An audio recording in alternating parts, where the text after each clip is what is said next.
Hello friends, it's Fox. Welcome back to another evening of shared stories and adventures.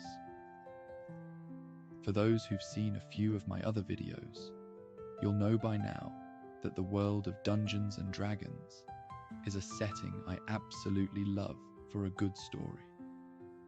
So tonight, let's take a walk down the bustling, mysterious streets of one of my favorite fantasy cities, Baldur's Gate.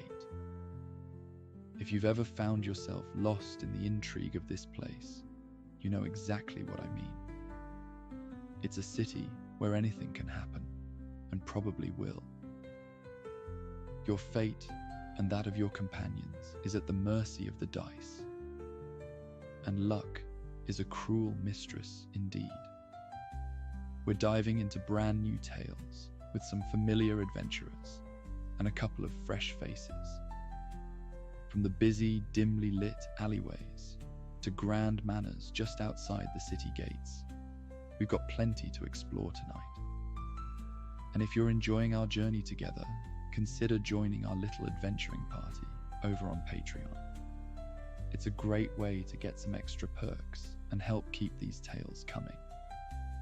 So whether you're a rogue with plenty of tricks and charms up your sleeve, a fighter with a strong arm and even stronger will, or a warlock with secrets as dark as your magic, it's time to get cozy and lose yourself in the mystery of the Forgotten Realms. Let's start with a little background on the lore to get us immersed and ready for the adventures to come.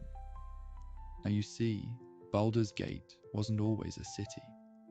Once it was just a quiet stretch of land along the Sword Coast, where the Kionthar River met the sea.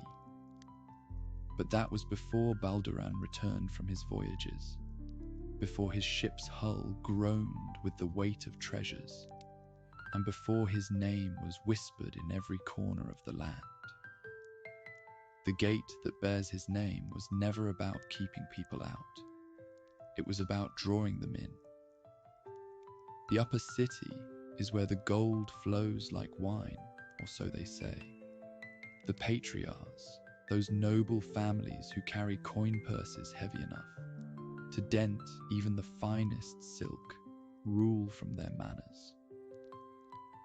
The streets here are quiet, unnervingly so, and the only sound you'll hear at night is the soft clink of a well-polished boot on cobblestone. There's a kind of tension in the air, like something's always about to happen, but never does. You get the sense that every smile hides a dagger, that every kind word is just the prelude to a favor being asked. Move a little further down the hill, though, and you'll find yourself in the lower city, where the smell of the sea mixes with the tang of sweat and ale. This is where the real heartbeat of Baldur's Gate lies, where the merchants shout over each other, trying to sell you everything from salted fish to weapons that have seen more battles than you'd care to count. It's a place that feels alive, chaotic, but in a way that makes you want to dive in headfirst and see where the current takes you. And then there's the outer city. If the upper districts are where the nobles scheme, and the lower is where the merchants trade, then the outer city is where people simply survive. The streets are dirt, not stone, and the houses are more like shacks, built from whatever was cheap and available. But there's a sort of stubborn pride here, a sense that these people might not have much, but what they do have, they've earned with their own two hands. It's not glamorous, but it's real. A city this varied and complicated runs on one thing: power. And that power is held by those who enforce the rules, bend them, or break them entirely. The Watch is the city's official law enforcement, tasked with maintaining order in the upper city. They're well trained, well equipped, and utterly uninterested in what happens outside their jurisdiction. Their loyalty lies with the patriarchs, and their job is to ensure that the wealthy can sleep soundly at night, free from the chaos that plagues the rest of the city. The guild is the true power in Baldur's Gate, a network of thieves, spies, and assassins that operates in the shadows. They control the lower city and have their fingers in every pie, from smuggling and extortion to information brokering. The guild is feared and respected in equal measure, and crossing them is a surefire way to end up dead in an alley with no one to mourn you. If you're smart, you'll stay out of their way. If you're even smarter, you'll find a way to get in their good graces. The Flaming Fist. They call them the city's protectors, but you know better. They're mercenaries, plain and simple. They patrol the streets, enforce the will of those who pay them, and keep the city from descending into complete anarchy. But the Flaming Fist is not a benevolent force. They're in it for the gold, and they're just as likely to crush a riot as they are to start one, if the price is right. Baldur's Gate is a city where nothing is as it seems. It's a place that draws people in, chews them up, and spits them out. But it's also a place where anyone can make a name for themselves, if they're willing to pay the price. The city doesn't care who you were before you got here. All that matters is what you're willing to do to stay. As night falls, and the last of the sun's light fades from the sky, the city comes alive in a different way. The streets of the lower city fill with the sounds of revelry, music, laughter, the clatter of mugs. In the upper city, behind thick curtains, deals are being made, promises exchanged, each one with a hidden cost. And in the outer city, the fires are lit, not for warmth, but to keep the darkness at bay, to remind the world that even here, in the shadows, life goes on. Now, take a seat in your favorite tavern, grab a mug of whatever suits your fancy, and let's get started with the stories. Declan sat hunched over the ancient grimoire, the soft glow of candlelight playing on the stone walls of his master's tower. His short, curly brown hair, flecked with streaks of dirty blonde, caught the warm light as he leaned closer, sea-green eyes narrowing with curiosity. The forbidden book, bound in cracked leather and covered in cryptic symbols, had a pull on him that he couldn't resist, though he knew he shouldn't be reading it. He was dressed in a deep burgundy tunic, the fabric rich and warm, hugging his lean frame. Over it, a sleeveless black jerkin, decorated with subtle arcane symbols embroidered in silver thread, gave him the look of someone who dabbled in the darker arts. His breeches were dark leather, worn and soft from use, tucked into high, buckled boots that reached just below his knees. A simple belt hung loosely around his waist, from which dangled a few small pouches, one filled with dried herbs, another with a small vial of ink, and a third that jingled softly with a few coins. Clementine, his familiar, lay sprawled lazily on the desk beside him, a small grey Scottish fold with striking orange eyes. Her tail flicked idly across the pages of a discarded book, occasionally batting at the edges, as if the movement itself was enough to keep her amused. Declan glanced at her, a faint smile tugging at his lips as he turned another page. his mind racing with the implications of what he was reading. The passage detailed a group of shadowy summoners, heretics if the City Watch's records were to be believed, who had sought to awaken a deity buried beneath the very streets of Baldur's Gate. A cold shiver ran down his spine as he absorbed the text. The realization that such power might still be accessible both thrilling and terrifying. He knew he shouldn't be delving into such dangerous knowledge. But the lure was too strong, the possibilities too tempting. As the last of the candle's wax pooled at its base, Declan closed the grimoire with a soft thud. His decision made. He would need to investigate further, but such inquiries were best made in the shadier corners of Baldur's Gate, where secrets were traded like coin and danger lurked in every shadow. With a gentle nudge, he roused Clementine, who yawned widely, showing off her sharp little teeth before hopping down from the desk. Declan grabbed his dark hooded cloak from the chair, throwing it over his shoulders to obscure his features. Together, they made their way down the winding staircase of the tower, the air growing cooler as they descended into the bustling evening streets of the city. Baldur's Gate buzzed with the usual evening activities, the sky painted with the soft hues of dusk.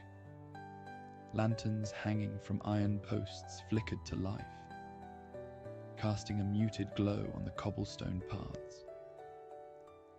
Declan moved with purpose, his cloak wrapped tightly around him, avoiding any unnecessary lingering gazes.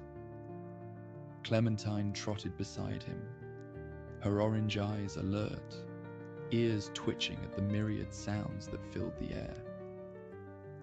The city was alive with the hum of voices. Merchants hawked fresh fish and sun-ripened fruits, while children squealed and darted about as their parents called them home for the night. The scent of a roasting, suckling pig carried on the light breeze, meeting with the sweet aroma of honey cakes fresh from the oven, and the occasional clatter of a dropped pot or closing shop door rang out loudly. The usual scents and sights mixed with the less pleasant odours of the city, the tang of salt air from the harbour, the sharpness of unwashed bodies, and the acrid stench of smoke from the blacksmith's forges.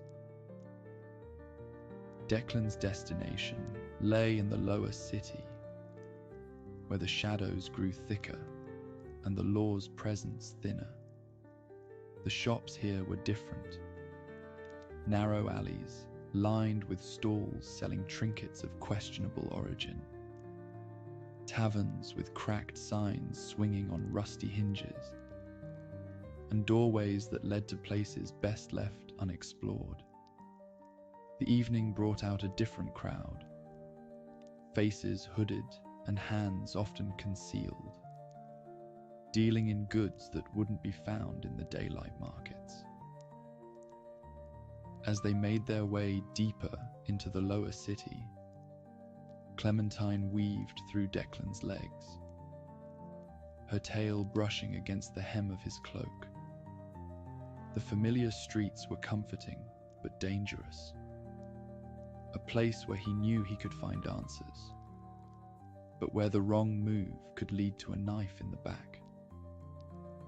Still, the mention of the shadowy group of summoners from the grimoire had ignited his curiosity too much to ignore. At last, they arrived at a narrow alleyway, tucked between two decrepit buildings.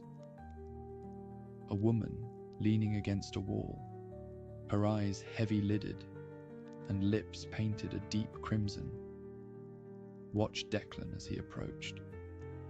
Her gaze was lingering, almost predatory, a subtle offer in the way she shifted her stance. But Declan, sensing the implication, quickened his pace and rushed past her before any words could be exchanged.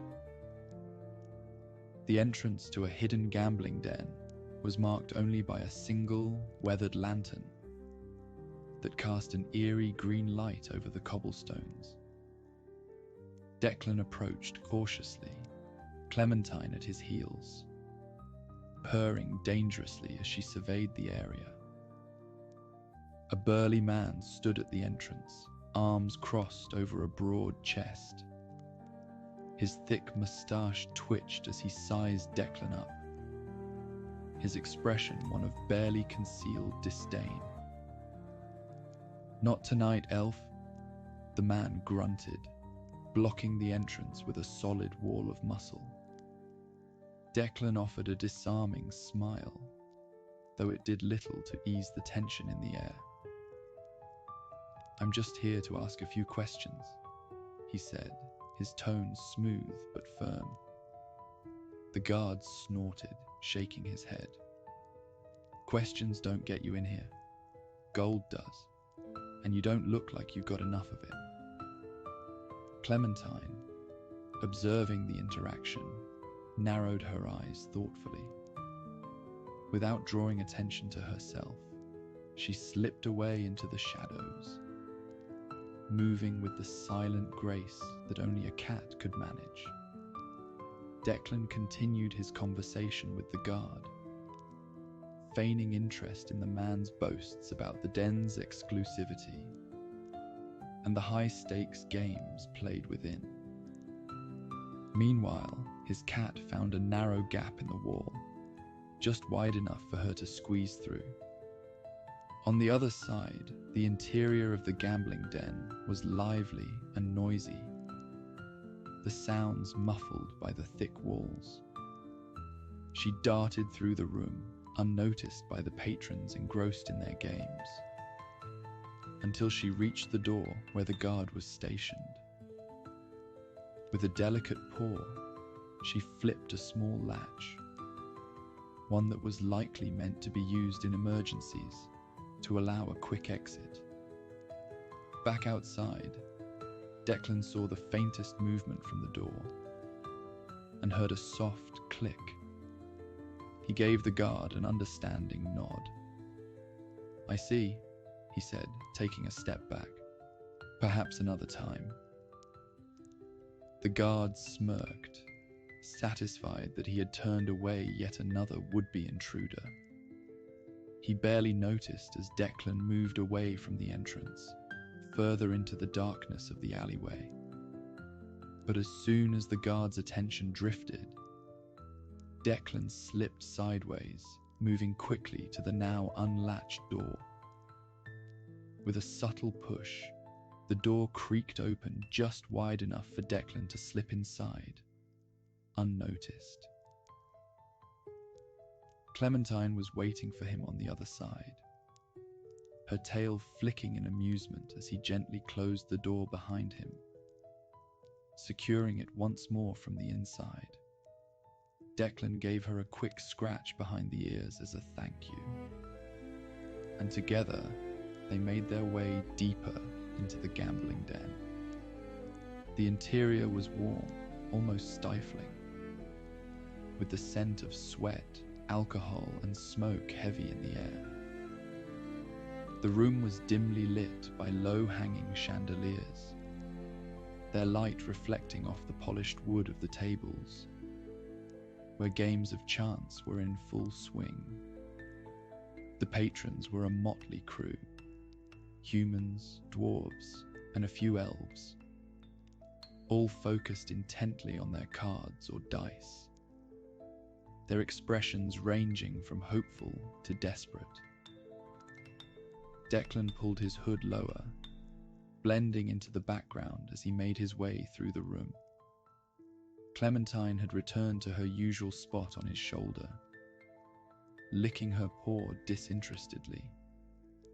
He approached the bar, where a grizzled old dwarf was polishing a glass with a rag that looked like it had seen better days.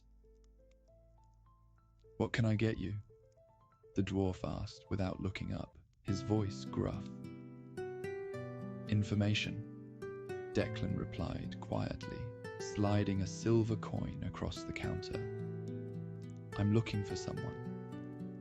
The dwarf's eyes flicked to the coin, then to Declan's face.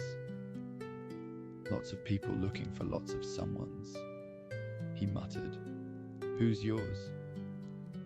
"Somebody who'd know a thing or two about forgotten cults, less than savory operations, that sort of thing," Declan said, keeping his voice steady. The dwarf's expression darkened, his hand pausing mid-polish.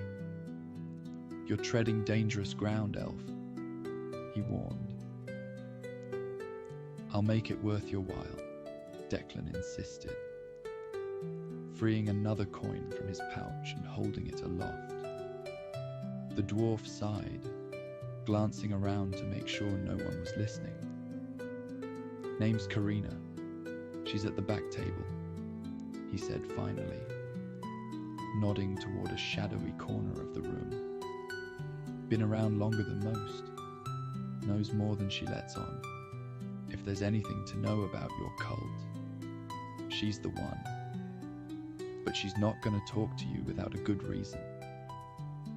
Declan nodded his thanks, turning toward the corner where a solitary figure sat.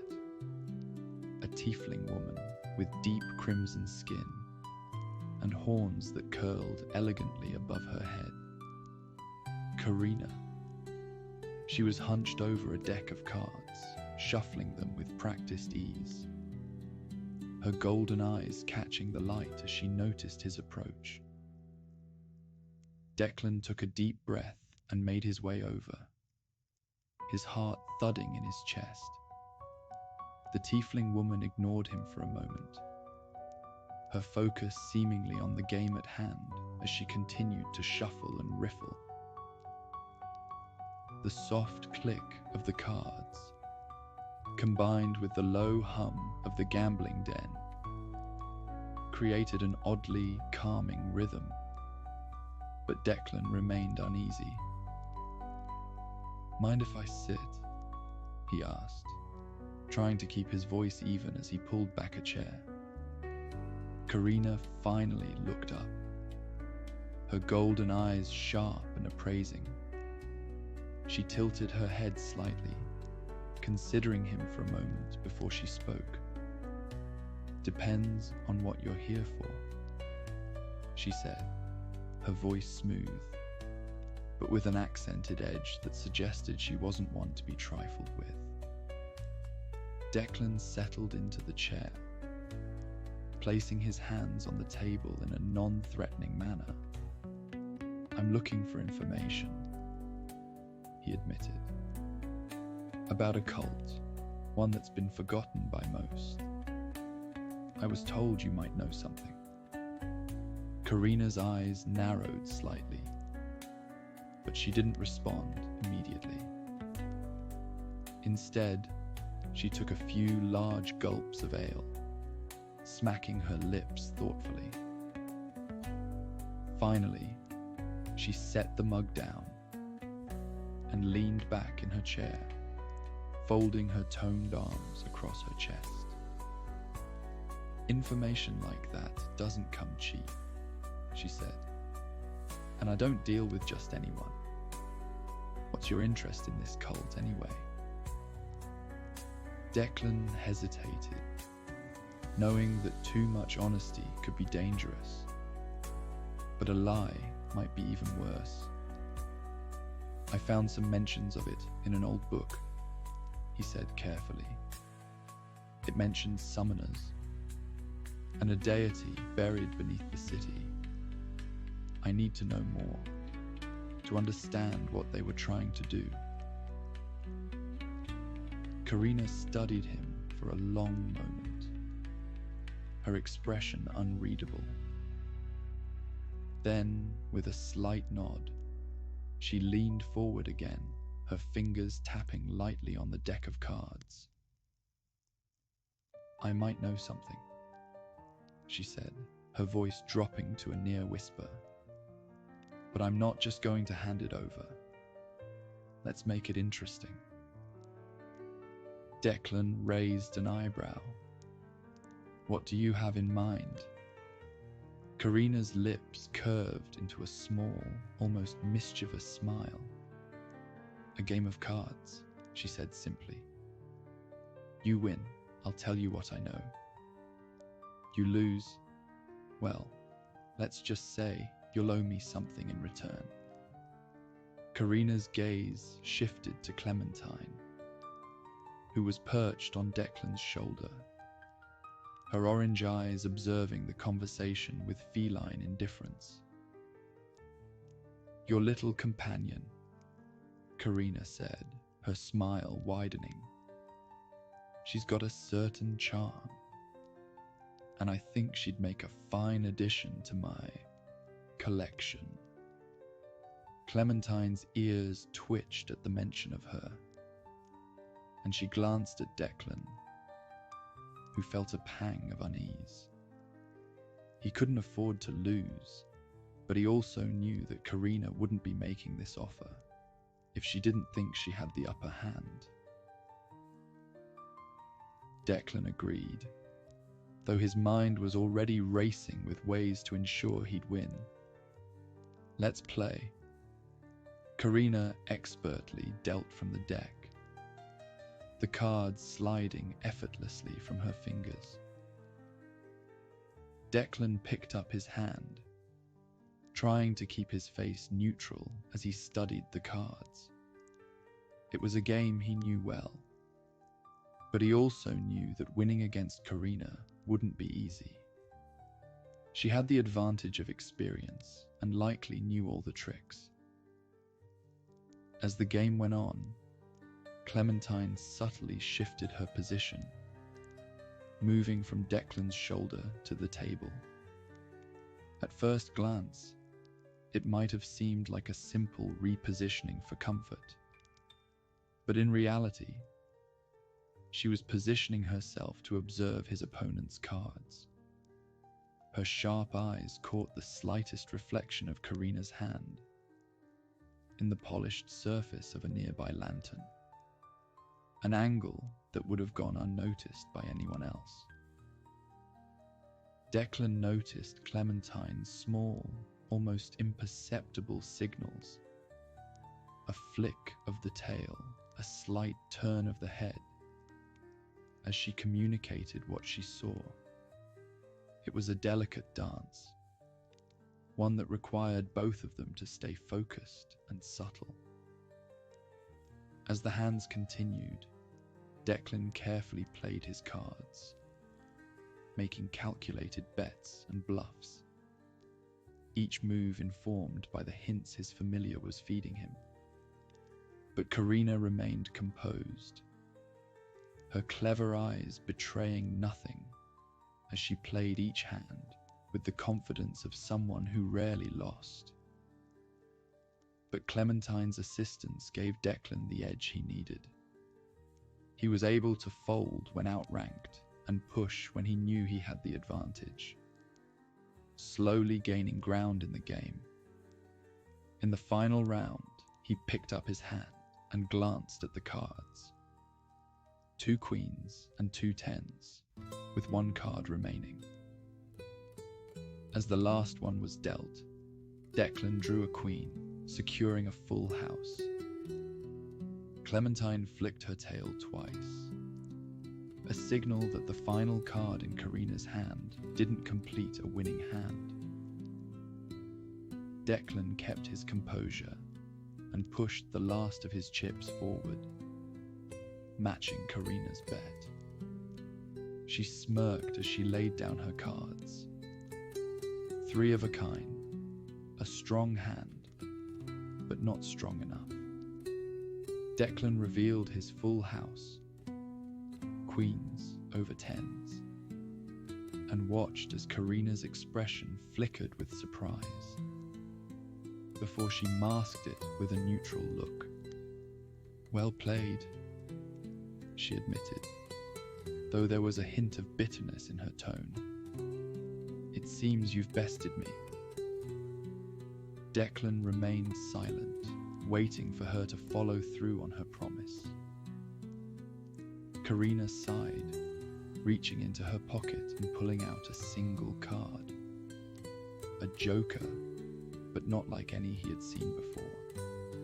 The figure on the card was an image of Garl Glittergold, the gnome deity of trickery and luck, a fitting representation for the game they had just played. "This is your key," Karina said, sliding the card across the table to him. "Show it to the tiefling orphans in the lower city. They know the entrance to almost anywhere, including the cult's hideout. Tell them Karina sent you, and they'll show you the way. But be warned, you're stepping into something far more dangerous than you realize." Declan took the card, feeling the weight of her words. "Why help me?" he asked, genuinely curious. Karina's expression softened slightly, though her eyes remained guarded. "Let's just say I have my reasons," she replied. "And besides, it's not every day someone manages to beat me at my own game." With that, she dismissed him with a wave of her hand, her attention already turning back to her cards and drink. Declan stood, slipping the Joker card into his pouch, and nodded to Clementine. Together, they left the gambling den through the back door, stepping out into the cool night air, the rain beginning to fall in a steady drizzle. The rain-slicked cobblestones made each step treacherous, and the occasional flash of lightning illuminated the twisted architecture of the old buildings, giving the night a gothic feel. Declan pulled his hood tighter against the rain, straining his eyes to scan the darkened streets for any sign of the tiefling orphans that Karina had mentioned. Clementine was equally alert, her orange eyes reflecting the sparse light. They turned a corner and found themselves in a small, almost forgotten square. A dilapidated tavern stood at the far end, its sign creaking in the wind. The square itself was empty, save for a few figures huddled together near the entrance of the tavern, their small frames barely visible in the gloom. As Declan approached, the figures turned to face him. 3 young tieflings, their horns and tails distinguishing them even in the dim light. They were dirty and ragged, but their eyes were sharp, filled with a cunning that belied their youth. The largest of the 3, a boy with dark red skin and small curved horns, stepped forward. "What do you want?" he asked, his voice wary and laced with mistrust. Declan reached into his pouch and pulled out the Joker card, holding it out for the boy to see. "I'm a friend. Karina sent me," he said simply. "I need to find a hidden entrance, a place where a cult once meets. She said you might know the way." The boy's eyes widened slightly at the sight of the card, but his scowl quickly returned. He glanced back at his companions, who exchanged silent looks before nodding in unison. "All right," the boy said, his tone less hostile. "We know the place you're looking for, but we don't do favors for free." Declan smiled slightly. "What do you want?" The boy grinned, revealing a row of sharp teeth. "Teach us a spell," he said, his voice eager. "We've seen mages and warlocks do all sorts of magic, but no one's ever taught us. Show us something, and we'll take you to the entrance. Declan considered the request for a moment before nodding. All right, I'll teach you a spell, but it's a small one called Vicious Mockery. It uses words to hurt your enemies. The boy's smile widened and he motioned for Declan to proceed. The other two tieflings, a smaller boy with blue skin and a girl with purple skin, moved closer, their eyes wide with wonder. Declan knelt down to their level, his voice low as he explained the spell. All you have to do is focus your energy and direct your words at your someone. If you do it right, it'll cause them pain. Not physical pain, but a sting to their pride or emotions. He demonstrated the spell, speaking a few choice words in a hushed tone. The air around them seemed to vibrate slightly, and the three tieflings flinched, though the spell wasn't directed at them. They exchanged excited looks, clearly eager to try it themselves. The red-skinned boy was the first to attempt the spell. He focused intently, repeating the words Declan had taught him, and directed his energy at the blue-skinned boy. You call that a tale? He sneered, his voice laced with mockery. I've seen earthworms with more backbone. The effect was immediate. The blue-skinned boy flinched and let out a small yelp, rubbing his tail as if he'd been stung. Hey, the blue-skinned boy protested, though there was a grin on his face. That actually hurt. The other tiefling boy laughed, clearly delighted with his success. The girl tried next, and soon all three of them were practicing the spell on each other, their laughter echoing through the empty square as they exchanged playful insults. The girl, her voice full of mirth, looked at the red-skinned boy and said, I've seen goblins with better fashion sense than you. The red-skinned boy clutched his chest dramatically, laughing as he feigned hurt. Oh, you wound me, he exclaimed, but it was clear they were all having fun. Declan watched them with a small smile, relieved that the spell had worked and that the mood had lightened. Clementine observed the scene from her perch, her tail flicking in amusement and meowing softly. After a few minutes, the red-skinned boy turned back to Declan, his grin still in place. That was fun. All right, we'll show you the entrance. He led Declan and Clementine to the back of the tavern, where a heavy wooden door was barely visible in the shadows. The boy knocked on the door in a specific pattern, and after a moment, it creaked open, revealing a dimly lit storeroom filled with barrels and crates. This way, the boy said, leading them inside. He pushed aside a large crate, revealing a trapdoor hidden beneath it. The entrance to the tunnels is down there. Be careful though, it's dark and wet, and there are all sorts of things lurking down there. Declan nodded his thanks, reaching out to ruffle the boy's hair in a rare moment of affection. You've been a big help, he said sincerely. Stay out of trouble, all right? The boy grinned up at him, clearly pleased with the praise. No promises, he replied cheekily, before stepping back to join his friends.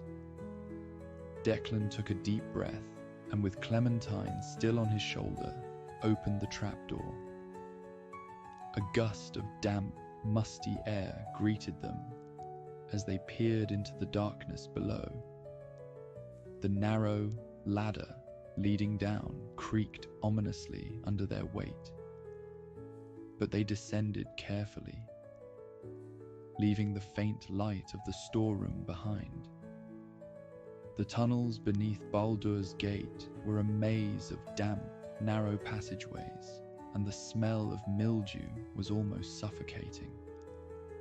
The occasional drip of water echoed in the distance, as Declan and Clementine moved cautiously through the city's ancient and forgotten underbelly.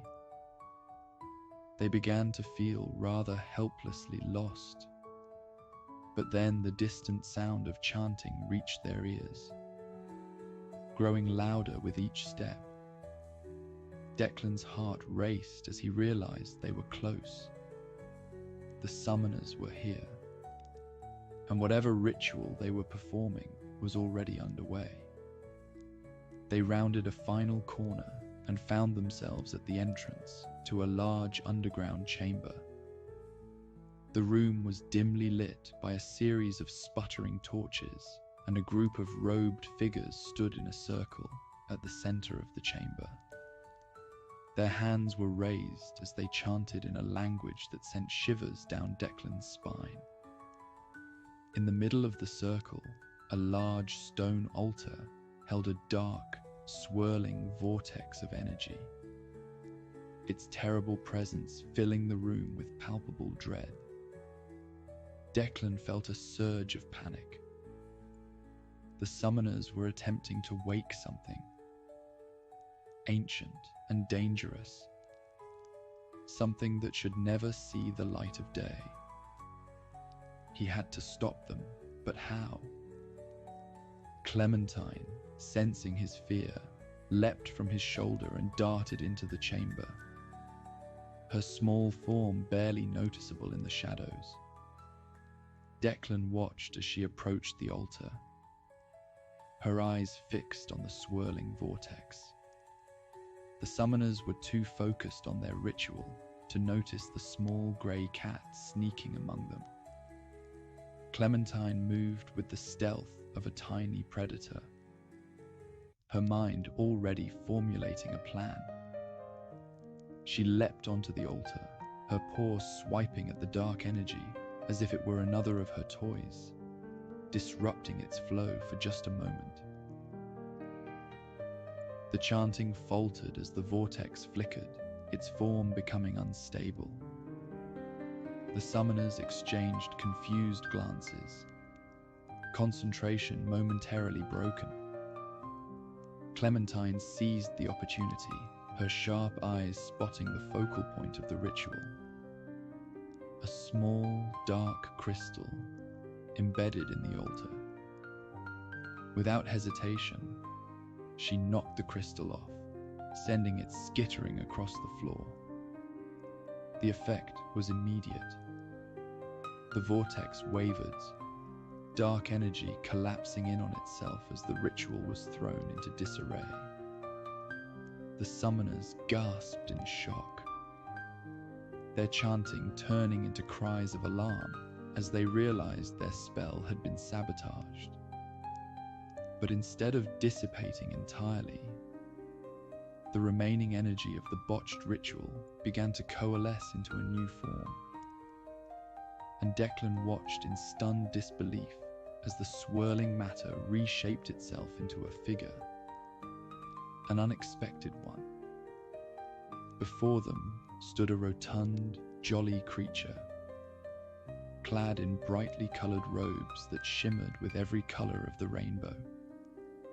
His face was round and beaming, with rosy cheeks and a twinkle in his eyes that suggested a love for revelry and mischief.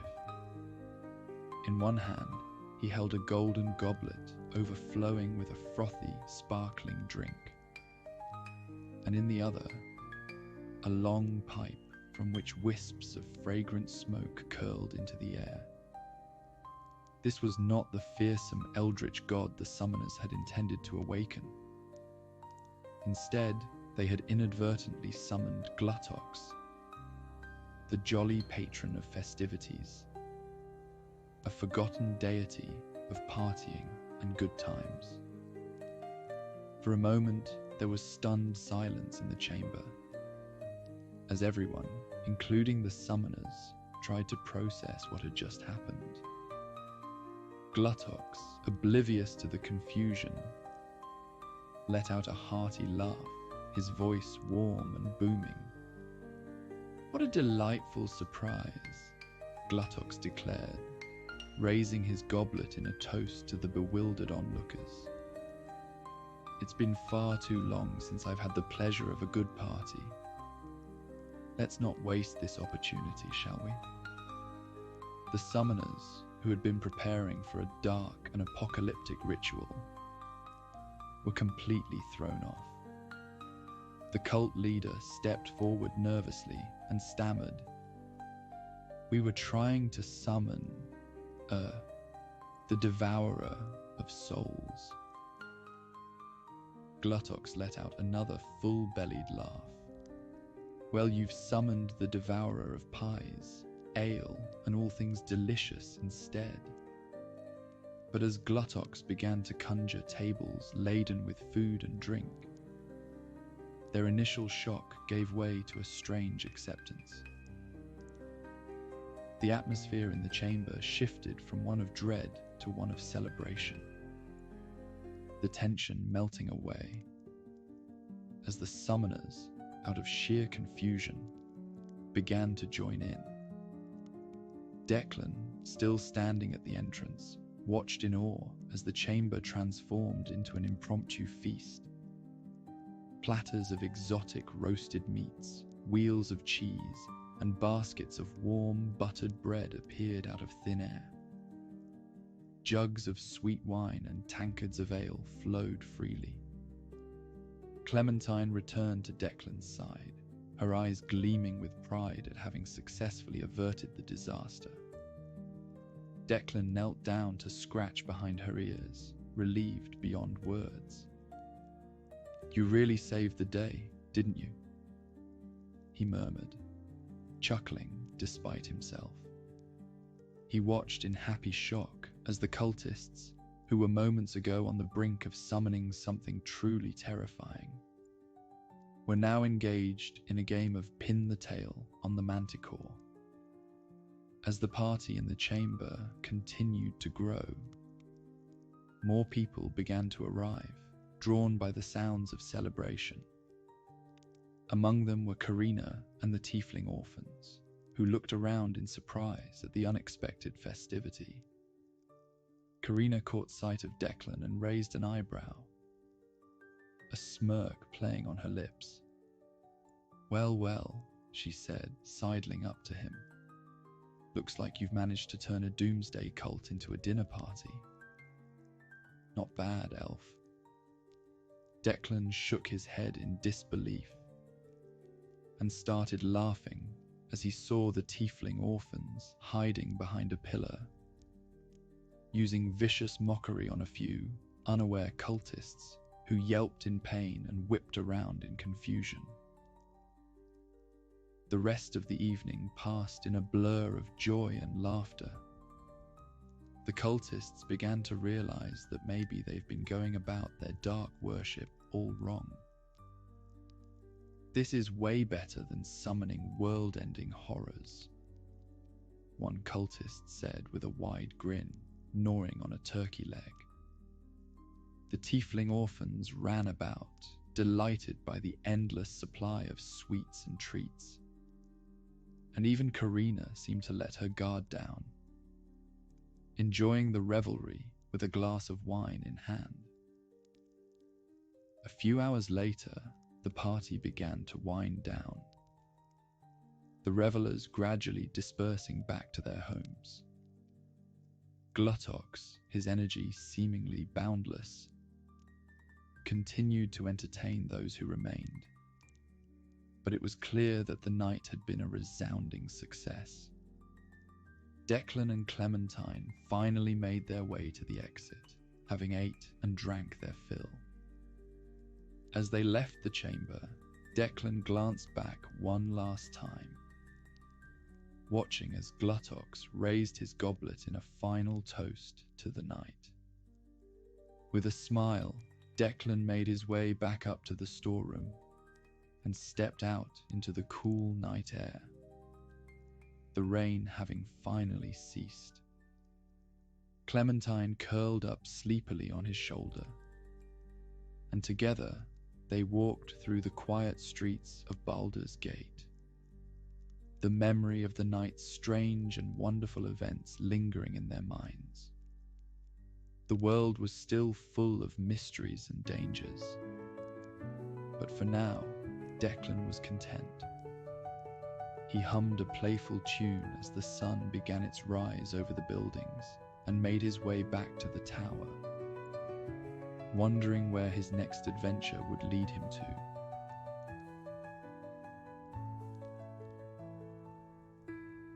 The cobblestones of Baldur's Gate were slick with the remnants of the evening rain, catching the faint glow of the oil lamps that lined the narrow streets. The city, always alive with noise and activity, seemed to pulse with a restless energy even as the night deepened. Above, the sky was a patchwork of dark clouds, hinting at more rain to come.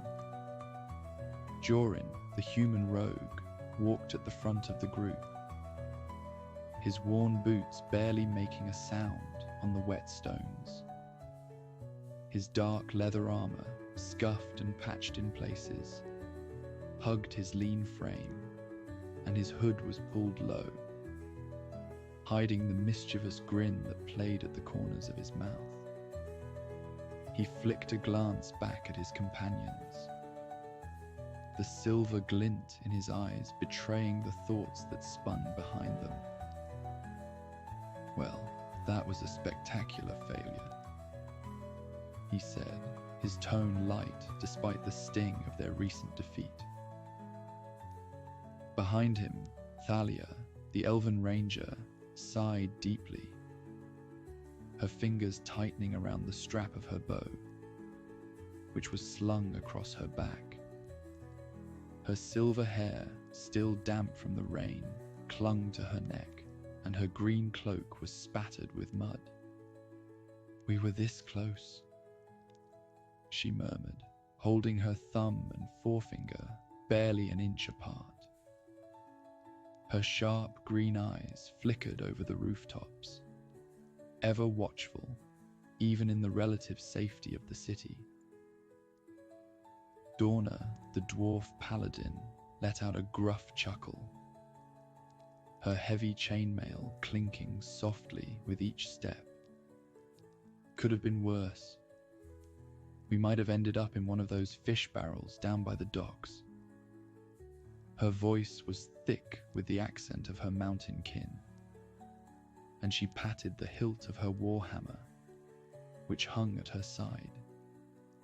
Her auburn hair, pulled back into a tight braid, was beginning to fray at the edges, and her stout frame moved with a stubborn determination that spoke of countless battles won and lost. Virgil, the tiefling bard, trailed a few steps behind, his tail swishing lazily as he hummed a tune under his breath. His crimson skin, glistening faintly from the moisture in the air, contrasted sharply with the dark, flowing clothes he wore, a deep purple tunic that billowed slightly with each step, tucked into black leather trousers.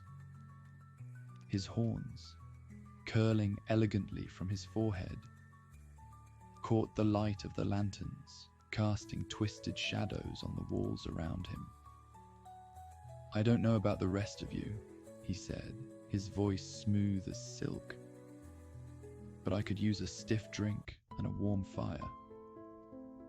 As they turned a corner, the familiar, towering silhouette of Baldur's Gate loomed before them. The city was a labyrinth of narrow streets and hidden alleys, bustling markets and shadowy corners.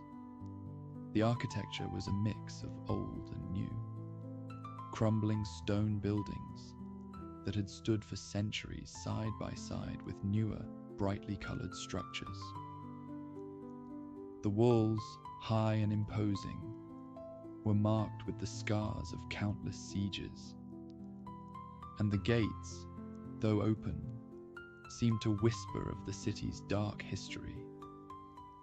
The smell of the city hit them like a wave, a heady mix of salt from the nearby sea, the tang of brine and fish from the docks, and the earthy scent of wet stone and wood.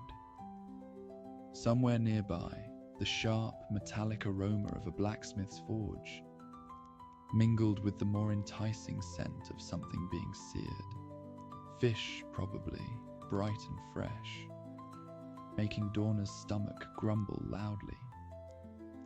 She shot a glare at Jorin as if blaming him for their lack of a proper meal.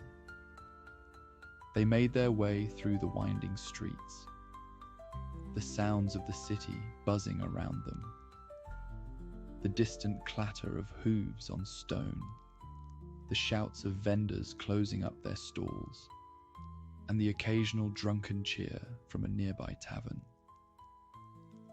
The streets were alive with the night's activity, and as they passed through the lower city, the group felt the weight of the day's failures slowly lift from their shoulders, replaced by the comforting familiarity of home.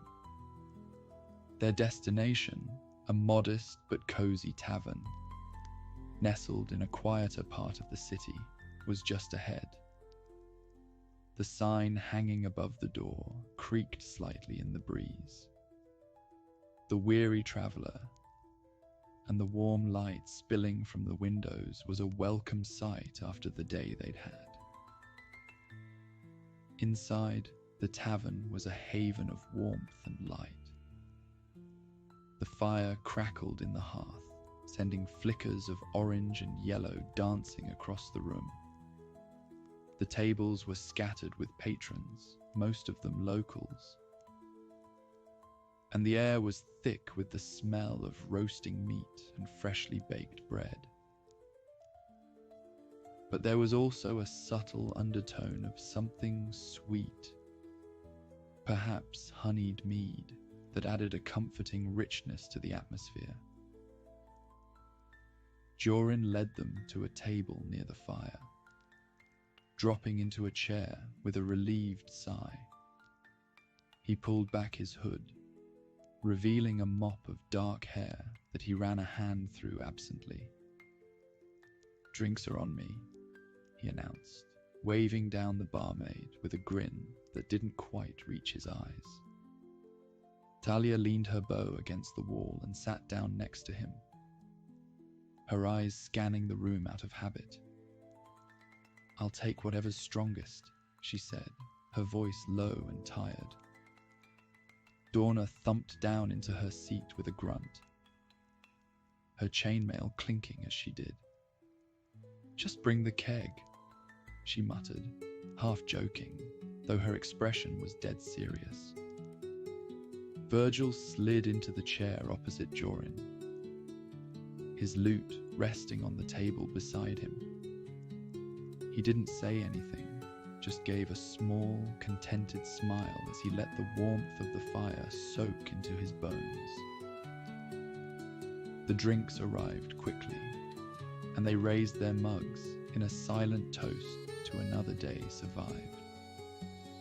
The ale was cold and bitter, cutting through the lingering taste of failure like a knife. They drank deeply, savouring the moment of peace before the next storm. As the night wore on, the group found themselves slowly unwinding, the tension of the day giving way to the comfortable camaraderie they shared. Jorin and Thalia exchanged stories of past exploits, their laughter filling the small space between them. Dorna challenged anyone brave enough to arm wrestling matches, her booming voice calling out challenges to anyone who caught her eye. Virgil, ever the entertainer, strummed his lute and sang softly, his voice weaving through the conversations like a gentle breeze. It was well past midnight when they finally made their way to their rooms, the warmth of the fire still clinging to their clothes. But just as they were beginning to drift off to sleep, a soft knock echoed through the quiet of the night. Jorin, ever the light sleeper, was the first to stir, his hand already reaching for the dagger under his pillow. He opened the door cautiously, only to find the hallway empty, save for a single envelope lying on the floor. The wax seal bore an intricate symbol, a stylized M that none of them recognized. Jorin brought the envelope inside, the others now awake and gathering around as he broke the seal. Inside was a single sheet of parchment, the handwriting elegant and precise. To the esteemed adventurers, you are cordially invited to dine with me at my residence in the woods. Please consider this a token of my admiration for your recent endeavors. A carriage will be sent for you at dusk. Sincerely, the Maestro. They exchanged glances, a mixture of curiosity and unease settling over them. Thalia was the first to speak, her voice thoughtful. The Maestro. Do any of you know who that is?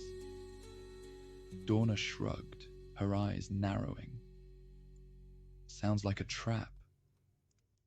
Or an opportunity, Jorin added, a small smirk playing on his lips.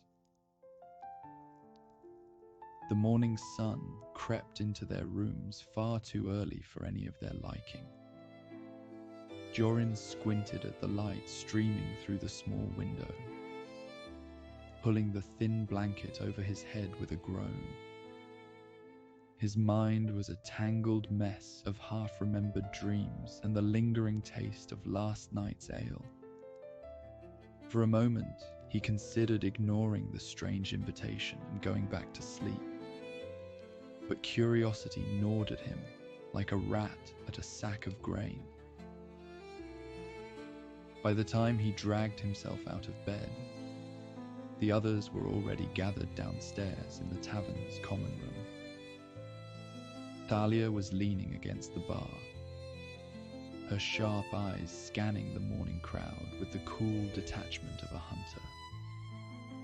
Virgil was by the hearth, lazily tuning his lute, his tail swaying in rhythm with the melody only he could hear.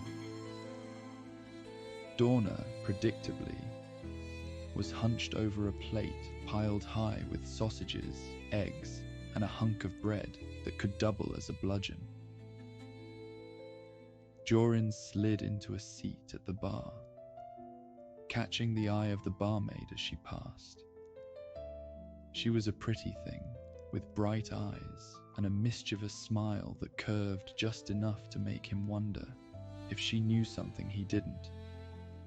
"Morning," he said, flashing her a grin that he hoped was as charming as he intended. The barmaid rolled her eyes, though the smile she gave him in return was warm enough to chase away the lingering chill of the morning. He turned to his companions and rubbed sleep from his eyes, muttering, "So, we're really doing this?" Virgil looked up, his lips curving into a small, knowing smile. "What, you're not curious about our mysterious benefactor? I thought you loved a good mystery." Jorin scoffed, but couldn't help the smirk that tugged at the corners of his mouth. "Curiosity killed the cat, you know." "Good thing I'm not a cat," Virgil replied, his voice low and smooth. He leaned in just slightly, his eyes glinting with mischief. Besides, who could resist an invitation like that? A carriage, a mansion in the woods. It's all very intriguing. Dorna grunted in agreement, wiping a bit of egg yolk from her chin. If he's got bad intentions, we'll deal with him. Simple as that. Joran sighed, leaning back in his chair. I suppose we don't have much choice. The carriage will be here at dusk. Until then, we might as well prepare. The day passed slowly, each of them busying themselves in their own way. Thalia checked her arrows, making sure each one was perfectly straight and the fletching secure. Dorna visited the local blacksmith to have her hammerhead inspected, the comforting weight of it in her hands easing some of her unease. Virgil spent the afternoon in the tavern, playing a few songs for the patrons and gathering what little gossip he could about the elusive Maestro. Joran, restless and uneasy, wandered the streets, his mind running through every possible scenario they might face that night. But Baldur's Gate was a city that held its secrets close, and today, it seemed, it wasn't in the mood to share. When dusk finally settled over the city, they gathered once more in the tavern's common room. The flickering lamplight accentuated the worry across their faces, and the mood was subdued, each of them lost in their own thoughts. Thalia's fingers traced the fletching of an arrow absently, a habit she had when anxious. The sound of hooves clattering on the cobblestones outside drew their attention, and they exchanged glances before heading to the door. The carriage waiting for them was as grand as the invitation had promised. It was a sleek, black vehicle with silver trim, drawn by a pair of midnight black horses whose breath fogged the air in the cooling evening. The driver, a tall figure dressed in dark, nondescript clothing, tipped his hat to them but said nothing. Joran squinted, trying to get a better look, but the man's features remained frustratingly elusive. Well, this is ominous, he muttered, climbing into the carriage. The interior was luxurious, with plush seats upholstered in deep red velvet and lanterns that cast a warm, golden light. As the others settled in, Virgil glanced out the window, his expression unreadable. Quite the welcome, isn't it? He murmured, his voice barely above a whisper. Dorna, ever practical, simply adjusted her armor and leaned back in her seat. Let's just get this over with. The cityscape of Baldur's Gate faded into the dense woods that surrounded it, the trees closing in around them like a shroud. The only sound was the steady clip-clop of the horses' hooves and the occasional creak of the carriage wheels. Joran found himself staring out the window, watching the trees blur past in the fading light. The carriage eventually slowed, the road tapering off to little more than a path through the trees. The air was humid with the weight of damp earth and pine, and the sound of the horses' hooves was muffled by the soft ground. Ahead, a large, imposing mansion loomed out of the darkness, its tall, narrow windows glowing faintly in the twilight. They came to a stop at the front steps, the driver hopping down to open the door with a flourish. "Your destination, sirs and madams," he said, his voice low and gravelly. Dorna invoked a silent prayer for herself and her companions before stepping out of the carriage. The mansion before them was grand and old, with ivy creeping up its stone walls and a pair of gargoyles perched ominously on either side of the massive wooden doors. A chill ran down Jorin's spine as he took in the sight. This was not the kind of place one entered lightly, or at all, really. The doors creaked open as they approached, revealing a grand entrance hall lit by dozens of flickering candles. The air inside was cool and carried the faint scent of incense. The walls were lined with dark wood paneling, and a grand staircase led up to the upper floors. A meek, thin man in a black robe stood at the foot of the stairs, his face partially hidden in shadow. "Welcome," he said, his voice smooth and controlled. "The Maestro awaits you in the dining hall. Please follow me." They followed him down a long hallway, the floorboards creaking under their feet. Jorin couldn't shake the feeling of being watched, his instincts screaming at him to be on guard. As they walked, he caught Virgil's eye, the tiefling giving him a slight, almost imperceptible nod. It was a small comfort, knowing they were all on the same page.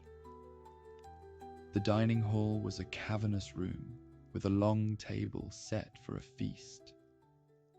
Candle flames swayed in silver candelabras, illuminating the surface, which was laden with platters of food, spiced meats, fresh fruits from distant realms, and more delicacies than Jorin could name. But it was the figure at the head of the table that drew their attention.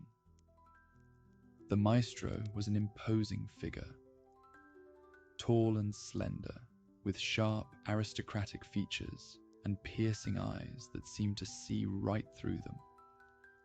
He was dressed in a dark, finely tailored suit, his long fingers drumming idly on the arm of his chair. As they entered, he rose to his feet, a smile that didn't quite reach his eyes curving his lips.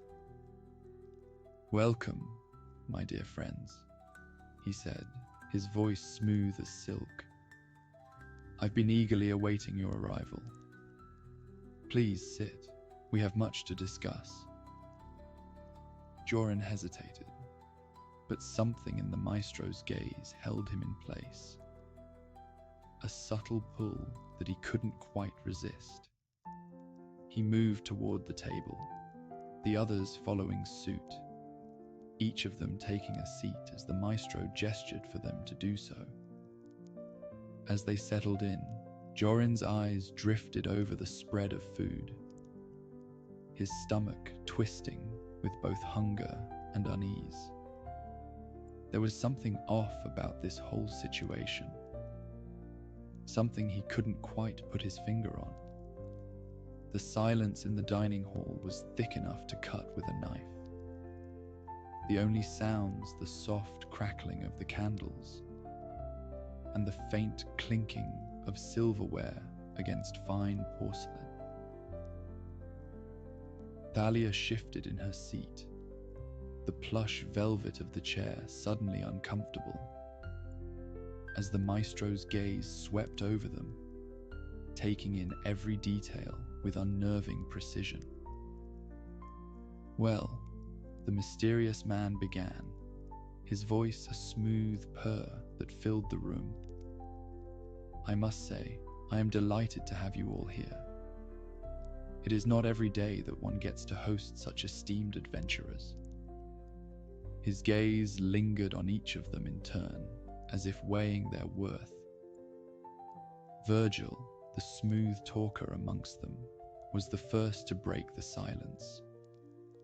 "We're honored by your invitation, Maestro," he said, his tone polite but measured. "But we are rather curious. What exactly is it that you want from us?" The Maestro's smile widened, his teeth a flash of white in the dim light. Straight to the point. I admire that. He gestured to the wealth of food before them, the roasted meats and delicate pastries that had been so artfully arranged. Please, eat. It would be a shame to let such a fine meal go to waste. Jorin's stomach growled, the scent of the food tantalizing, but something held him back. He glanced at Thalia, who gave the faintest shake of her head. She didn't trust it. He didn't either. But the host's gaze was on them, waiting, watching. That's when Dorna reached out, picking up a small piece of bread from the platter in front of her, and popped it into her mouth, chewing slowly. The flavor was rich, buttery, with just a hint of something she couldn't quite place. The Maestro's eyes glinted with approval. Good, good. It's important to trust one's host. Dorna forced a smile, swallowing the bread that suddenly felt like lead in her throat. She glanced around the table, seeing the others slowly beginning to eat as well, though their movements were cautious, hesitant.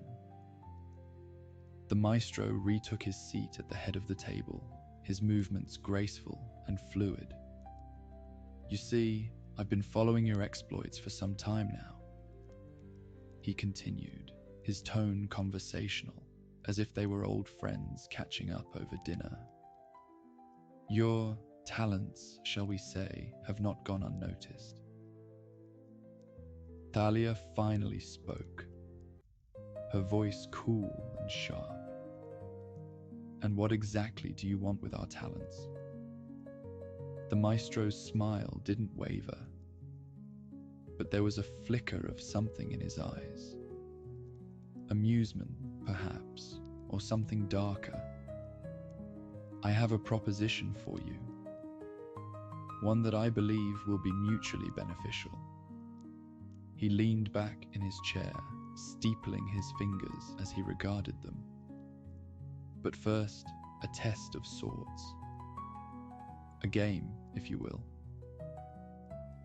Dorna's brow furrowed, her hand tightening around the handle of her mug. We're not here to play games. But life itself is a game, is it not?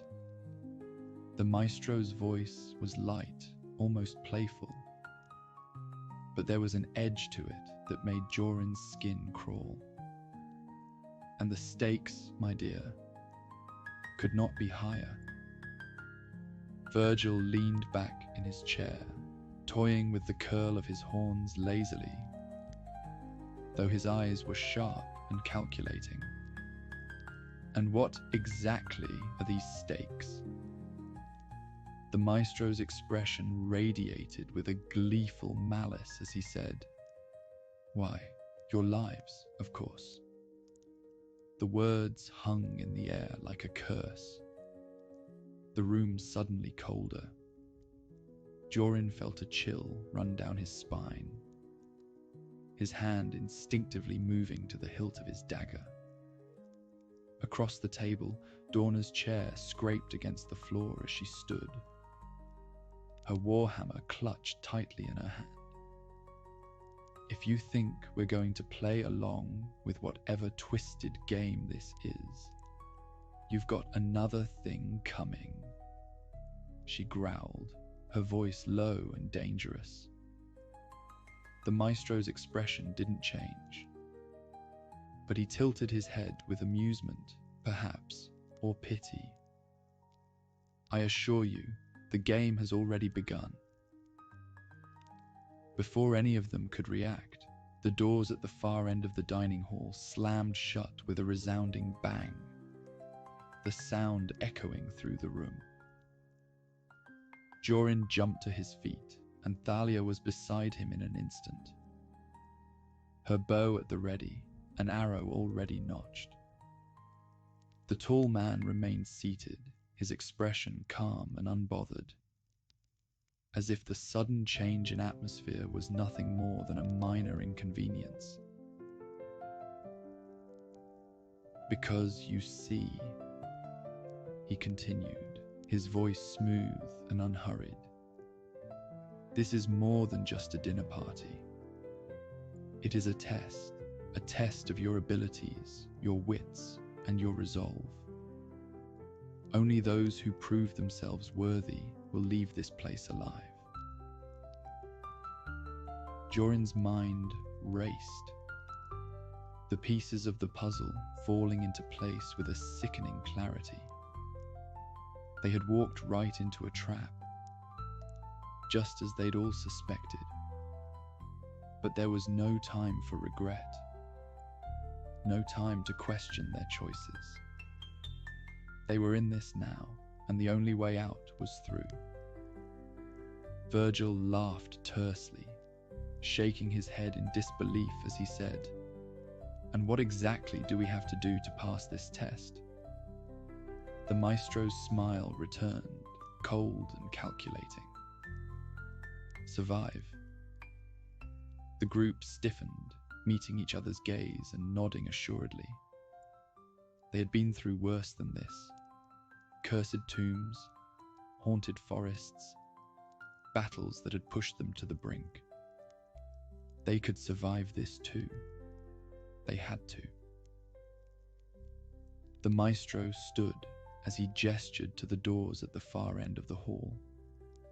"The first challenge awaits you beyond those doors, but be warned. Every choice you make will have consequences."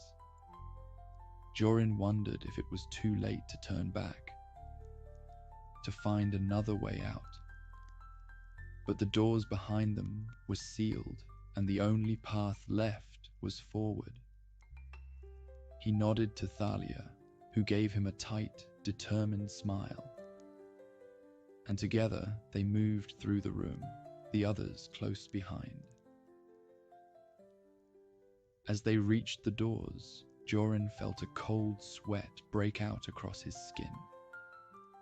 His hand closed around the handle, the metal cool against his palm. He took a deep breath, steeling himself for whatever lay ahead, and then pushed the door open. The room beyond was dark, the air heavy with the scent of something foul, something rotten. The door slammed shut behind them, sealing them inside. The darkness pressed in, suffocating in its intensity. Thalia strained her elvish ears, listening for any sound, any sign of movement. But the only thing she could hear was the steady thud of her own heartbeat. They had walked into the lion's den, and now the hunt was on. Somewhere to her left, Dorna's heavy footfalls broke the silence. The faint clinking of her armor, a comforting reminder that she was not alone. The Maestro's words echoed in their minds. Survive. It had felt like a simple enough command in the light of the dining hall. But now, standing in the pitch black of whatever hellish chamber they'd been led to, the reality of their situation settled in like a lead weight. "Dorna, can you light us up?" Jorin's voice cut through the darkness, calm and measured as ever. With a grunt of acknowledgement, the paladin reached into the pouch at her belt and pulled out a small, intricately carved stone. She muttered a few words under her breath, and a soft, golden light bloomed from the stone, casting a soothing glow on the walls around them. The light revealed what Jorin had half expected, but hadn't dared to confirm. A narrow, stone-walled corridor that stretched into the unknown, the damp walls slick with moisture. Charming, Virgil muttered, stepping closer to the light, his tail flicking nervously behind him. His eyes, usually so full of mirth, were dark with unease as he surveyed their surroundings. The corridor twisted and turned, the rough-hewn stone underfoot uneven and treacherous. It wasn't long before they reached a fork in the path, the corridor splitting into two equally dim and foreboding tunnels. Jorin hesitated, glancing back at the others. Thalia was already scanning the ground, her sharp eyes taking in every detail. "Tracks," she said after a moment, pointing to the faint impressions in the dirt. "Someone's been through here recently. A group, by the looks of it." "Which way did they go?" Dorna asked, voice rumbling like stone as she shifted her grip on her warhammer. Thalia squinted, her brow furrowing as she studied the tracks. "Left," she said finally, nodding toward the left-hand tunnel. "But we don't know if they made it out." "Right it is then," Jorin said, his decision firm. He wasn't about to walk into whatever fate had befallen the previous group. "Keep your eyes and ears open." They moved cautiously down the right-hand tunnel, the dampness seeping into their bones. Jorin's instincts were on high alert, and he was acutely aware of the weight of the dagger at his side, the familiar comfort of its hilt just a heartbeat away. It wasn't long before they came upon the first of the Maestro's challenges. The tunnel opened up into a wide chamber. The ceiling arched high above their heads, disappearing into shadow. The walls were lined with dark, twisted roots that hung down like the tendrils of some monstrous beast. In the center of the room stood a pedestal, upon which rested a single blood-red gemstone. The light from Dorna's stone flickered over the surface of the gem, projecting eerie, crimson reflections on the walls. The gemstone was beautiful, but there was something about it, something that set Jorin's teeth on edge.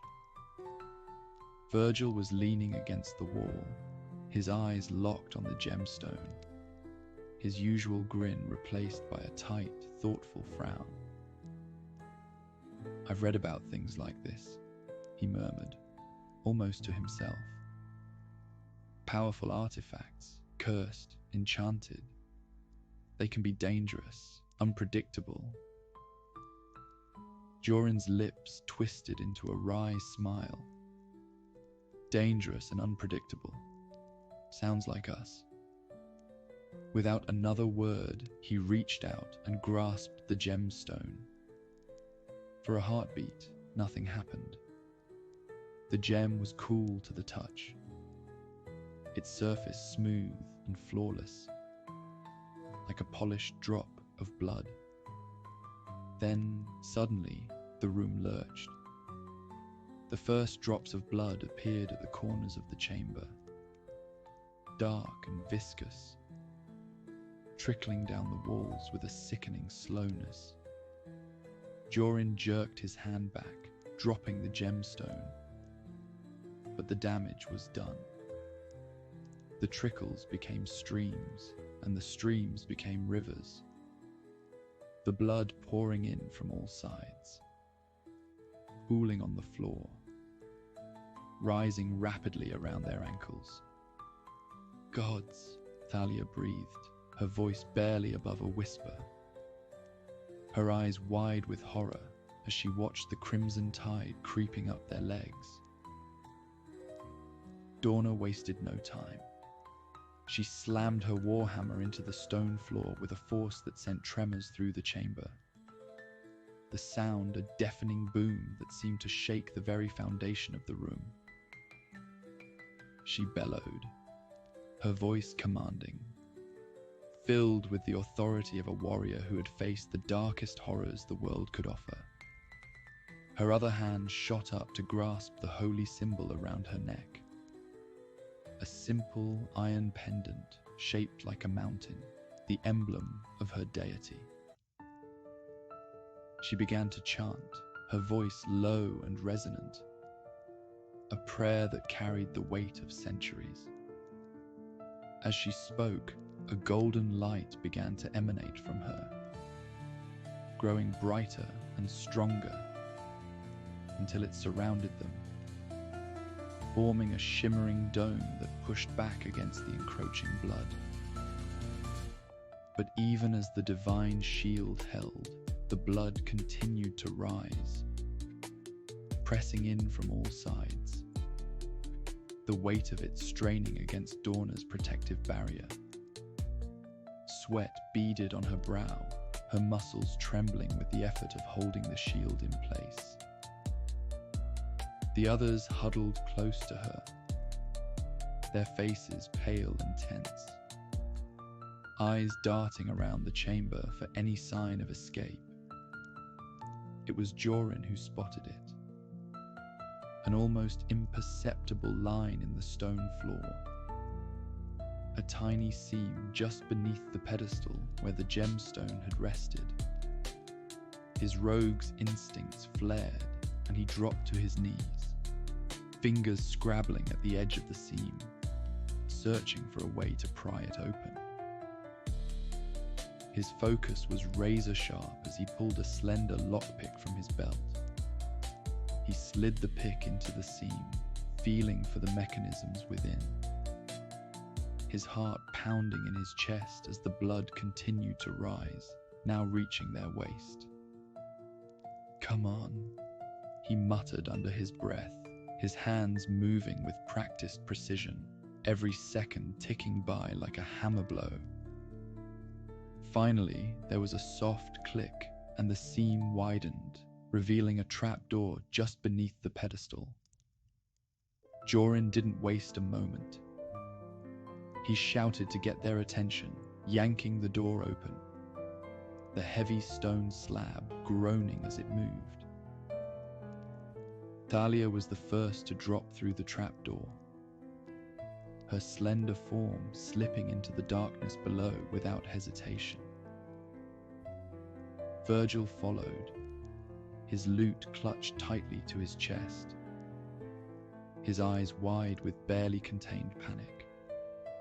Dorna held the shield until the last possible second, the golden light flaring one final time before she, too, plunged down, the blood slamming into the space where she had stood just moments before. Jorin was the last to go, the blood lapping at his heels as he dropped into the darkness, the trapdoor slamming shut above him with a final, echoing thud. They landed hard in a small, dimly lit chamber, the only light coming from a pair of ghostly blue torches mounted on the walls. For a moment, they simply lay there, gasping for breath, their bodies trembling with the aftershock of their narrow escape. Then, slowly, they began to take stock of their surroundings. The chamber was small and cramped, the walls lined with suits of armor, their dark metal gleaming dully in the eerie light of the ghost flames. The suits stood too still, too silent, as if waiting for some unseen signal. And then, almost as if in response to their suspicions, the suits began to move. The armor creaked and groaned as the suits came to life, hollow eyes glowing with an unnatural light. They turned toward the adventurers, their movements slow and deliberate. The sound of metal scraped against metal echoing off the walls. Thalia was the first to act, her bowstring snapping taut as she loosed an arrow at the nearest suit of armor. The arrow struck the metal with a sharp clang, but instead of piercing through, it bounced off, clattering to the floor harmlessly. "Damn it," Thalia muttered, her eyes narrowing as she nocked another arrow. Their armor's too thick. The suits of armor advanced, their movements creepily fluid, as if guided by some unseen force. Dorna swung her warhammer in a wide arc, the heavy head crashing into the nearest suit, sending it staggering back. But it quickly righted itself, the impact barely denting the metal. Virgil's eyes darted around the chamber, his mind working furiously. Then, with a sudden flash of inspiration, he unslung his lute from his back, his fingers already moving over the strings. He began to play, the notes soft and lilting, a melody that seemed to hang in the air like a shimmering mist. The suits of armor slowed, their movements becoming sluggish, as if weighed down by the music. The glow in their eyes dimmed, their aggression fading as they swayed to the rhythm of Virgil's song. Virgil's fingers moved faster, the melody growing more complex, more entrancing. The ghostly blue light of the torches flickering in time with the music. The suits of armor stopped altogether, their weapons hanging limply at their sides, their heads bowed as if in a trance. They bolted for the archway at the far end of the chamber, the only exit visible. Dorna took the lead, her warhammer at the ready, her eyes fixed on the path ahead. Thalia was right behind her, her bow still drawn, while Jorin and Virgil brought up the rear, the bard's music guiding their steps. They dashed through the archway, the suits of armor making no move to follow, their heads still bowed in the eerie blue light. As they passed through the arch, the music cut off abruptly, and they were led into a new chamber, one even more disorienting than the last. The walls were carved with strange, twisting runes that pulsed faintly with a purple hue. At the center of the chamber stood 3 stone pedestals, each holding an object: a gleaming silver chalice, a golden crown encrusted with jewels, and a blackened, twisted dagger. But it was the figure perched beside the pedestals that drew their attention. A hunched crone, draped in tattered robes, her face obscured by a veil that hung like a shroud. She sat atop a twisted chair of dark wood, its legs gnarled and clawed like the roots of an ancient tree. The air around her was thick with a sense of decay, as if the very stones were rotting under her presence. "Welcome, travelers," the crone croaked in a rasping whisper. "You've come far, but now you stand at the crossroads. A choice must be made, and the path forward depends on your wisdom or your folly." Thalia's hand tightened on her bow, her eyes narrowing dangerously. What kind of choice? The crone gestured to the objects on the pedestals. Before you are 3 relics, each powerful in its own right, but only one will see you delivered back. Choose poorly, and the consequences will reach far beyond these walls. Dorna, never one for games of the mind, scowled as she said, "And how, in the name of Muradin's beard, are we supposed to know which one is the right choice?" The crone's head tilted slightly, as if amused by the question. "Listen well and heed the riddle, for in it lies the answer you seek." She paused, letting the silence stretch out, the air growing heavier with each passing second. Then, in a voice that seemed to scrape against the very stones, she spoke. "A drink for the weary, to quench the deepest thirst. But beware, for the vessel carries more than just a curse. A crown for the mighty, with jewels that blind the eye. But those who grasp its glitter find all they touch will die. A blade for the shadowed, worn with battle's scars. Yet in the grip of darkness, it guides beneath the stars." The crone fell silent, her veiled face turning toward the pedestals as if to say, "The choice is yours." Thalia's mind raced as she considered the riddle, each line turning over in her thoughts like a puzzle piece. The silver chalice was beautiful, its surface gleaming in the dim light. But the riddle warned of more than just a curse, something hidden within, something that would turn against them the moment they chose it. The chalice might offer temporary relief, but at what cost? The golden crown was heavy with jewels, its craftsmanship exquisite. Yet the crone's warning was clear. Those who sought power in its glittering form would find nothing but death.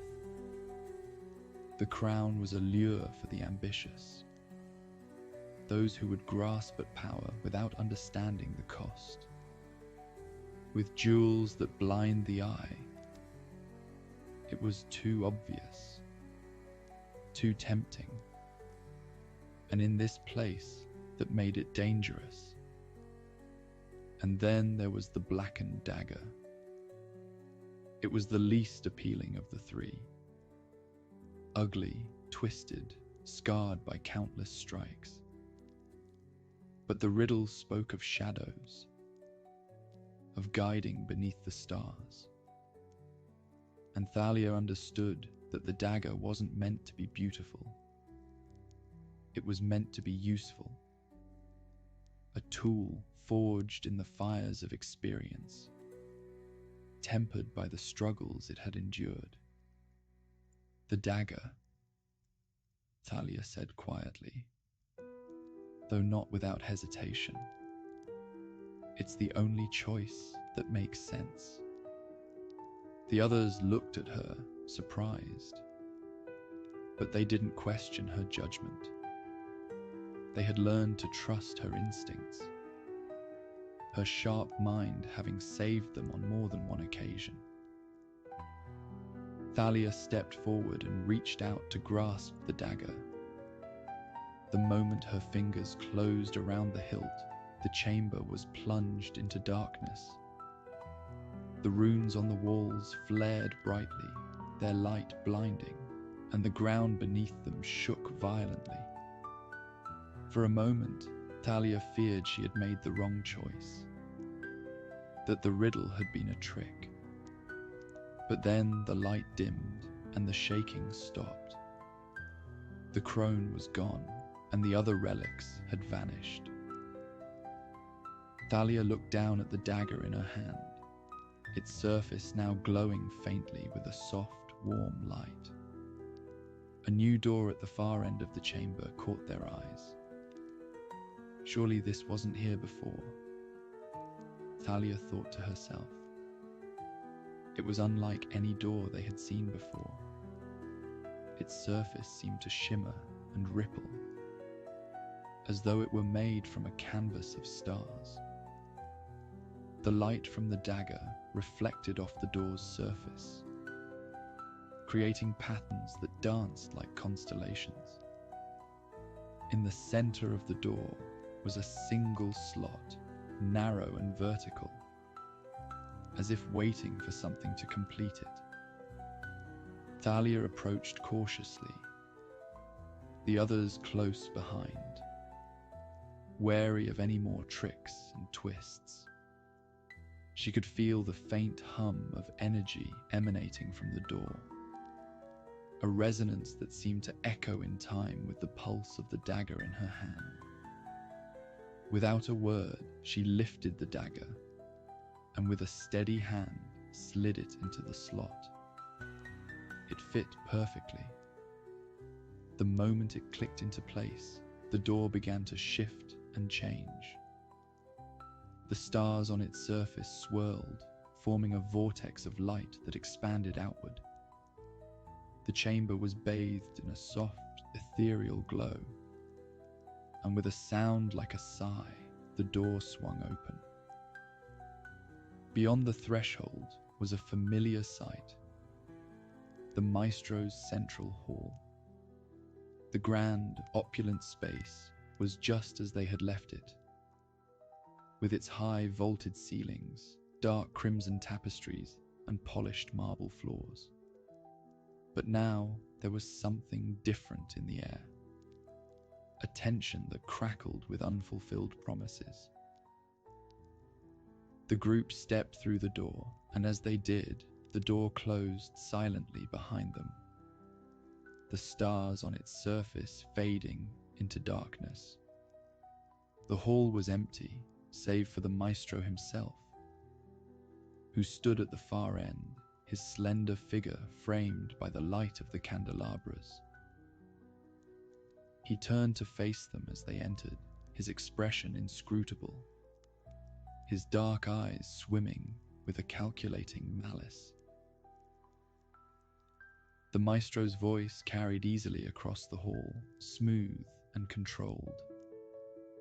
You have done well to reach this point.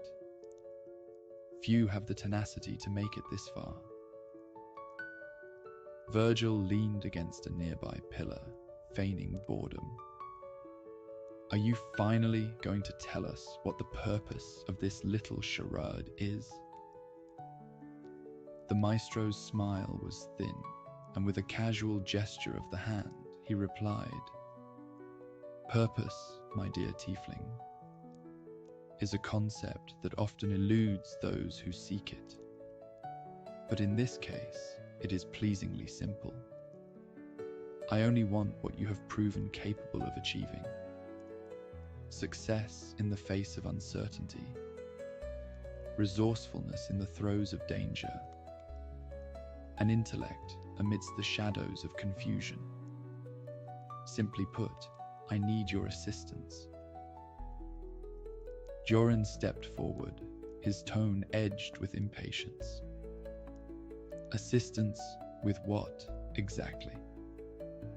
The Maestro's gaze sharpened, his voice lowering slightly, drawing them in.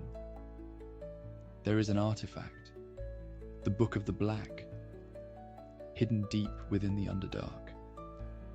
It lies within a temple dedicated to Shah, the mistress of the night. But retrieving it is no simple task. The temple is ancient, treacherous, guarded by nightmares that even I cannot face alone. He paused, letting the weight of his words settle, before his lips curved slightly in a wicked smile. In return, the treasures of the temple, riches beyond your imagining, are yours to keep. I require the artifact alone. A silence followed, the offer hanging in the air like a blade over their heads. The idea of venturing into the Underdark, a place of untold horrors and dangers, was daunting enough. But to do so for the Maestro, a man who thrived on manipulation, made the proposition even more perilous. Dorna scoffed. Sounds like we'd be making a deal with the devil. The Maestro's smile didn't waver. Perhaps, but it is a deal that stands to benefit you greatly. Power, wealth, influence, all within your grasp. Jorin glanced at Thalia, his expression thoughtful but wary. And if we refuse? The Maestro's eyes darkened but kept a casual tone. If you refuse, you leave here as you came, unchanged. But know that this opportunity may never come again. The choice is yours. The group exchanged looks, the gravity of the decision clear in their uneasy eyes. The offer was tempting, dangerously so. The risks were undeniable, yes, but as were the rewards. Thalia's gaze held steady on the Maestro. "We'll do it," she said finally, earning hesitant nods from her companions. "We'll retrieve the artifact." The Maestro's smile widened, satisfaction alight in his eyes. "Then our partnership begins." He stepped forward, his hand outstretched, and Thalia gripped his long, cold fingers. With that, the deal was sealed. The Maestro gestured toward a door at the far end of the hall, plain and unadorned. It swung open, and they stepped into the morning light beyond, the manor fading into the distance as they returned onto the familiar streets of Baldur's Gate. The city seemed almost serene in the hazy glow, the cobblestones warm beneath their feet. Back at the tavern, they settled around a table, with a fresh round of drinks and an assortment of sweet rolls. The warmth and familiarity of the place should have been comforting, but the weight of what they had agreed to lingered in the air. It was Jorin who broke the silence, a slow smile spreading across his face. "So we're really doing this? Heading into the Underdark, taking on whatever's down there, and then what? Just hand the artifact over to the Maestro?" Thalia looked at him, a knowing glint in her eye. "Jorin, what are you suggesting?" He leaned in, expression filled with a certain gleeful defiance. "I say we go down there, find the artifact, and then we turn the tables. We play the Maestro's game, but we do it our way. We outwit him, take the treasure, and maybe even keep the artifact, or destroy it if we have to." Virgil chuckled, his tail swishing with mischief. "I'm in. If we're going to play, we might as well play to win." Dorna banged her mug on the table in agreement, spilling a good amount of ale. The group settled into the warmth of the tavern, the fire crackling, the excitement growing stronger as they plotted their next move. The future was uncertain, but for now they had each other, and that was enough. And so, friends, we find ourselves at the end of our adventures for tonight. I hope you've enjoyed our time in the winding streets and hidden corners of Baldur's Gate, where even the most unlikely of heroes can make their mark on the world. As we part ways, remember that this city, with all its charm and peril, will always be there, waiting for your return. Whenever you crave the thrill of discovery or the comfort of familiar faces. Until we meet again, may your nights be quiet, your rest undisturbed, and your dreams filled with the whispers of forgotten tales. Take care, and farewell for now.